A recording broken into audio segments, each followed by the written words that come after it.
we will be instituting the highest level of economic sanction. Any nation that helps Iran in its quest for nuclear weapons could also be strongly sanctioned by the United States. The condemnation was swift, the disappointment evident. Along with the U.S. flag, documents representing Iran's nuclear deal were burned in Parliament. My fellow Americans, today I want to update the world on our efforts to prevent Iran from acquiring a nuclear weapon. The Iranian regime is the leading state sponsor of terror. It exports dangerous missiles, fuels conflicts across the Middle East, and supports terrorist proxies and militias such as Hezbollah, Hamas, the Taliban, and al-Qaeda. Politicians are now assessing their options at home and abroad. If Europe and important countries like Russia and China fill this international vacuum, perhaps there will be a way to continue. Otherwise, the Islamic Republic of Iran will bring the US to its senses with its nuclear actions. They have to know that under such circumstances, Iran has no commitment to remain in the nuclear position it was in before. Over the years, Iran and its proxies have bombed American embassies and military installations, murdered hundreds of American service members, and kidnapped, imprisoned, and tortured American citizens. The Iranian regime has funded its long reign of chaos and terror. The so-called Iran deal was supposed to protect the United States and our allies from the lunacy of an Iranian nuclear bomb, a weapon that will only endanger the survival of the Iranian regime. Minutes after the U.S. pullout from the 2015 nuclear deal, Iran's President Hassan Rouhani said the U.S. has once more proved itself to be an unreliable negotiating partner. They've done nothing except put empty signatures on pieces of paper without doing anything about it. The Iranian mission, on the other hand, has agreed to everything and accomplished all its responsibilities. Newspaper headlines show disagreements on how Iran should respond. Moderates want the deal to go on without Trump. Hardliners, though, stress the deal should be completely scrapped.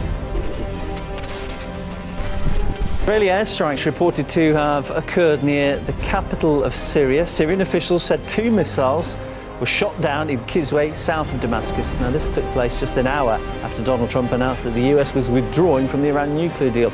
Israel claims that Iran was planning an imminent attack from Syria in the north of Israel. Local journalist from Damascus, Mohammed Ali, told us more about the current situation.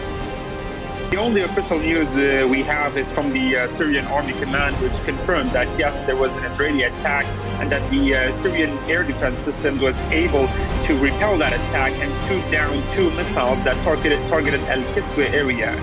No other reactions from local officials, and the reports on the ground suggest that there were no casualties, because if we look at what the Syrian army said, it said that it shot down the only 2 Israeli missiles that were fired at that area, Al-Kisweh, meaning that it could be true that there was no casualties on the ground. Previously, there were several similar attacks, and of course this attack comes shortly after Israel announced it believed that Iran is planning to attack Israel from Syria.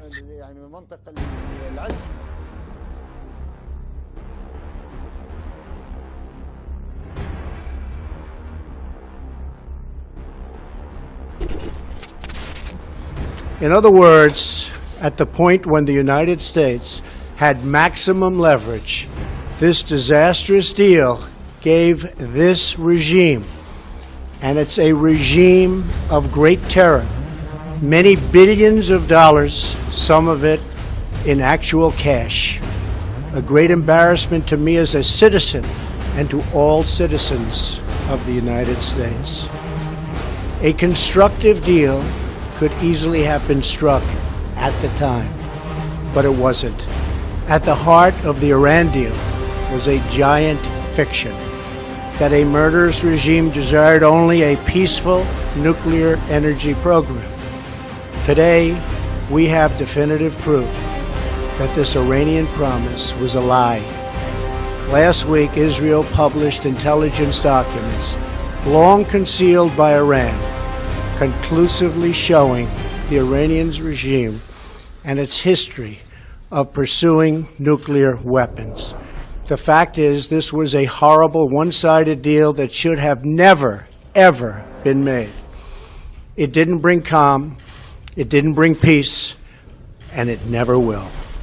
In the years since the deal was reached, Iran's military budget has grown by almost 40%, while its economy is doing very badly. After the sanctions were lifted, the dictatorship used its new funds to build nuclear-capable missiles, support terrorism, and cause havoc throughout the Middle East and beyond. The agreement was so poorly negotiated that even if Iran fully complies, the regime can still be on the verge of a nuclear breakout in just a short period of time. The deal's sunset provisions are totally unacceptable. If I allowed this deal to stand, there would soon be a nuclear arms race in the Middle East. Everyone would want their weapons ready by the time Iran had theirs. In just a short period of time, the world's leading state sponsor of terror will be on the cusp of acquiring the world's most dangerous weapons. Therefore, I am announcing today that the United States will withdraw from the Iran nuclear deal.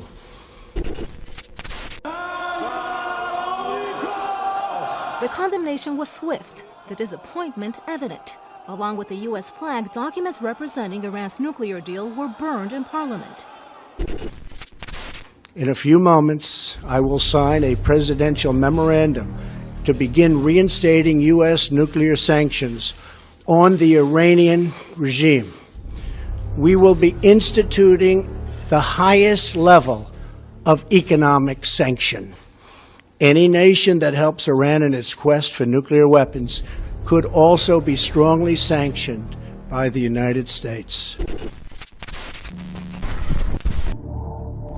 Now, Albert Pike wrote a letter to Mancini, and that was dated August 15, 1871, in which he propagated that there should be a world order, a one order where all nations are under the control of one central organization.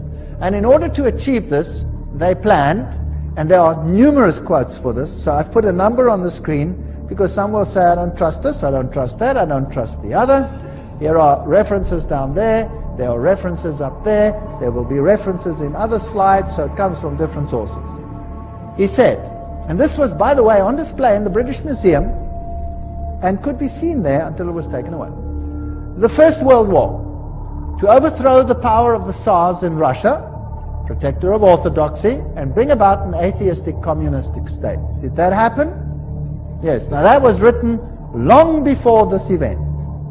Long before this event. This was written in 1871, but this war broke out in 1914.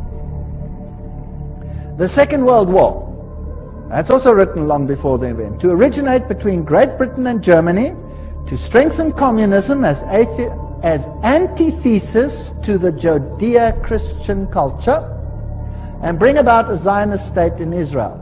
Did it achieve this objective? Yes. In fact, after this war, Israel, in its present form, was reinstated under the protection of Britain. And then, interestingly enough, a Third World War, a Middle Eastern war involving Judaism and Islam and spreading internationally. That's fascinating.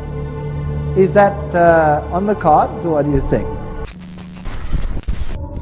And then, interestingly enough, a Third World War, a Middle Eastern war involving Judaism and Islam and spreading internationally. That's fascinating. Is that on the cards, or what do you think? Is that on the cards, or what do you think?